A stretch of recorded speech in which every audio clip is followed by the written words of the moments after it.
Good morning, or depending on when you're watching this, good afternoon, good evening, or good night.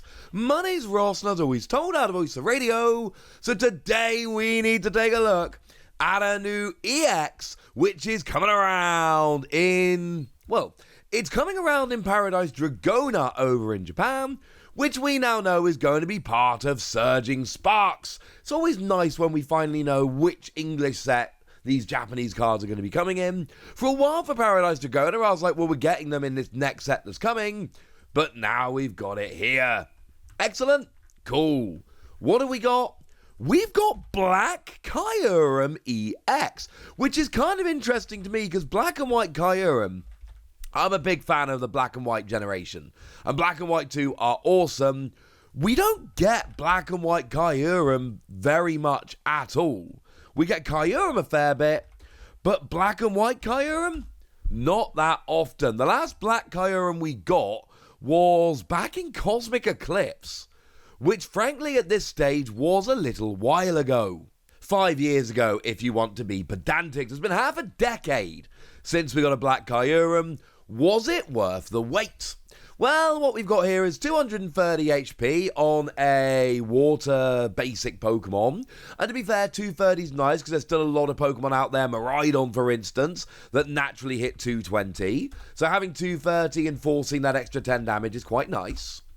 But it's the attacks here that are pretty good. Now, 4 energy, 250, 30 to itself. I'm not a huge fan. We're dealing with this one first because it is, I think it's fair to say, the weaker of the two attacks. It's not terrible. You'll get basic EXs, basic Vs, a bunch of stage 1 EXs. You'll get plenty of Pokemon here. And this can absolutely be used in a Baxcalibur deck, for instance, as a basic attacker. It's not terrible. I think you need to play it with Baxcalibur because you need to be able to get all the energy on there, and Baxcalibur is essentially the way you're going to do it. But, yeah, it's there. It's not a horrendous, terrible attack. I think it's a bit too expensive if you're not using Baxcalibur. What I will say is, if you end up using double turbo for this, you go from 250 down to 230, which is now the key number if you're hitting against basic Pokemon EX. Think things like Iron Hands, for instance. And you know what? Yeah, that's not too bad. Little bit expensive, I think, if you're not using Baxcalibur, and let's face it, they've got lots of good attackers anyway. Not sure we need it for the second attack, but I'm also saying that the second attack is kind of interesting and could be useful. Cool. But it's the first attack here. It's the first attack that I look at and go, okay, yeah, that's where we're going. That's why this card has been printed. We've got 3 colorless energy, crucial because it means it can be teched into any deck. 90 damage. If your opponent's active Pokemon is a Dragon type, automatic Paralysis. No ifs, no buts, no maybes, automatic Paralysis. And here's the thing. I love this, and I absolutely think that we've got decks around at the moment where this will be very useful, but I also think that the damage isn't quite high enough. So let's take the decks we're going to be using this against. We're basically talking Roaring Moon and Regidrago. I'm not saying they're the only two we're ever going to see, but I am saying that right now those are 2 Dragon decks which are seeing a lot of play and are the main ones we're going to be focused on. Although, as I say that, Dragapult might not have made a splash at Worlds, but in the current meta, the Stellar Crown meta, as we're going to have it, over in Japan, Dragapult is actually making a lot of noise. Dragapult is doing very, very well over in Japan right now, in a format we're going to have in like a month's time. So maybe we need to count that one as well. But we've got, let's go back to that in a minute. For the time being, we've got Roaring Moon and we've got Regidrago, 2 very good Dragon-type attackers. Now, here you get 3 colorless energy on, and again, basic Pokemon, colorless energy, great to tech into any deck that is accelerating energy. And then you're doing 90 damage, but automatic Paralysis. Sure, your opponent can switch, but like, if they switch out of it, they're still going to need another attacker. So Regidrago's either got to switch to the bench and then become active, or you've got to have a second Regidrago to switch into in order to actually keep up the attack. Not saying it can't happen, but I am saying that does add an extra layer of wrinkle to make things a lot more awkward. But maybe they lose an attack because they've had to switch to the bench but can't get active again. Or maybe they can't get out the active. Maybe they don't have a switch or whatever. They're stuck there, they're paralyzed, and not every deck is playing a huge amount of switches right now. Sure, you've got the Petulant decks, which, yeah, they are. Petulant decks are not going to worry about this at all, but Petulant decks are probably not Dragon decks, so that's kind of a moot point anyway. And if your opponent's out of switches, you basically just get to hit them, you do 90 damage, and then they have to just let you have another hit. The problem is, Regidrago's got 280 HP, you're not free hit KOing them. Raging Bolt's got 240, you're not 2-hit KOing them. That's my biggest issue with this attack. Even though you're getting automatic paralysis, and I've been saying for literally years on this channel, if you cannot get a 1-hit KO, get a 2-hit KO with Disruption. But every extra turn you give them is an extra turn where they can draw into their switching card, where they can get out of it, where they can ruin your plan.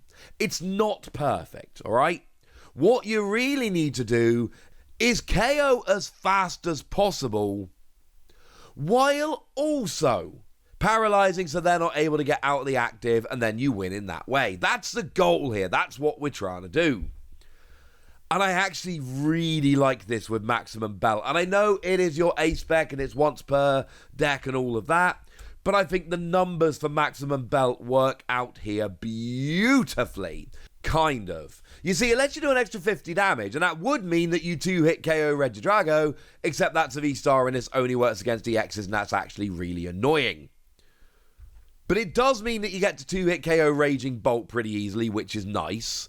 And it means that against Dragapult, you are getting that 3-hit KO, whereas normally it would be a 4-hit KO. It's one less hit to actually go ahead and do, which is a good thing.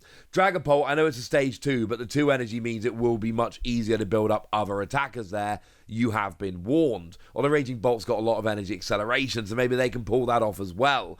But they need to switch. You need to switch into another attacker. That's pretty important. My point is, I think 90 is a bit too low. It would be nice to have some extra damage, and Maximum Belt is a good way to do it. If you're behind on prizes, then you can actually go ahead here and use Defiance Band, and that's not too bad. That puts you up to 120, but even then, you're 3-hit KOing Regidrago, which is better than 4-hit KOing. You are then 1-hit KOing Raging Bolt, and you are then 3-hit KOing Dragapult rather than 4-hit KOing. But you need to be behind on prizes to do that. But then again, maybe you've got a 1 prize that you don't mind giving up in the early game, so you can activate Defiance Band and then try and basically be a prize down, take advantage of this, and then take your last 2 prizes to win the game when your opponent has 1 remaining. The point I'm making here is, it's not perfect. Basic Pokemon, great. Colorless Energy, great. Dragon Pokemon in the format right now that you can take advantage of, great. But the damage doesn't line up perfectly. And that does open the door for your opponents to draw into their switching cards. But you still do have this second attack as well. Overall, I'm giving it an extremely tentative 4 Wassies. I think there's potential here. And if we get a good way to do an extra 30 to 50 damage, I think this becomes a way better card. But it's not perfect yet. One thing we do have to mention very quickly, back in the day we actually had Crystal Wall, a specific ace spec for Black Kyurem EX, put it up to 300 HP. Couple of questions here. Will this work in Expanded with this new Black Kyurem EX? No. Definitely won't. And the reason is, Crystal Wall walks on Black Kyurem EX Big X. This new one is Black Kyurem Little X. Not the same thing. We don't need to worry about this. I'm sorry. Although, as a fun little side note, we actually had a lot of Black Kyurem EX back in the day. We had the really good one that can do 200 damage and saw a huge amount of play. That's the one that came around in Plasma Storm. But that was actually the second Black Kyurem EX. We also got the one in Boundaries Crossed. And we did get a full art of the one in Boundaries Crossed that wasn't actually that good. But it's a lovely little full art, so, that's pretty cool. Then we did even get another version of that again that was just an alternate art promo. Yeah, Black Kyurem EX, saw a bunch of play, saw a bunch of love. One of them, the other one was legitimately terrible. But there were two different ones, and one of them was really good. What more do you want? It's a Pokemon we haven't seen in half a decade. Point is, I like this new one. Oh, the other question, are we going to get Crystal Wall back? We could. We have seen some Ace-Specs get reprinted, like Scoop Up Cyclone, for instance, and Master Ball. They were literally out last time, and we got them reprinted now. Does that mean we're going to get this back? Nah, probably not. Back when we had Ace-Specs first time round, we did have a bunch of Ace-Specs like this that were for specific Pokemon only. We've not had any this time around, and we're several sets into Ace-Specs. I'm not saying we can't get them, but I am saying that at this stage it would be a massive surprise. Having 300 HP on a basic would be awesome, but yeah, we're not getting it. I'm sorry. Right, there we go. That's what you need to know, and now it's over to you guys. Tell me what you think about this new card. Tell me if you think it's legit. Tell me anything you want to tell me in the comment section. Go nuts! Be nice. And then make sure you like this video, subscribe to this channel, follow me on Twitter at Lawasi. That's where we talk about Pokemon and a whole bunch of other card games. And please do consider checking out patreon.com/PTCG Radio, where you can support the channel, get some bonus podcasts and all kinds of fun things. And get shoutouts on the channel like the lovely Star of Dav, who's been a supporter of ours for a while now and is a very lovely person. So shout out to them for the support and the loveliness. But by far the most important thing, as always, look after yourselves till next time, would ya? Thank you very much for watching. My name's Ross, and you've been watching PTCG Radio.